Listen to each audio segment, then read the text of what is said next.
So the Maverick and West Indies blazer this evening. Still trying to wrap my head around the West Indies' emphatic win over England in the first test in the 3-match series. And it's one thing to win a test match at home. Them do that from time to time.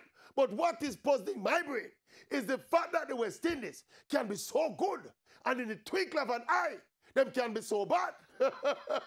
So from that kind of brilliant, all-round 10 out of 10 performance, does this thing where them drop right back down to 1 or 2 out of 10 level? This is the recent history of this West Indies test team. Them either very good or them very bad. Anyway, make we bless up and enjoy it while it lasts. We have until Thursday when the second test match starts before anything can possibly go wrong.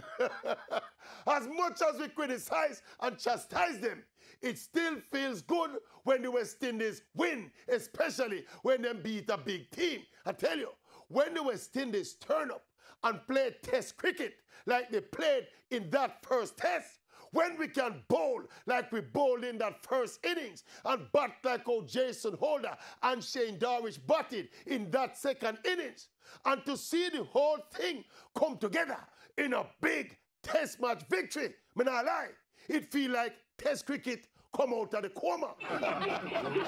It feels like test cricket is alive and well again. Yes, it feels like the West Indies turn the corner again.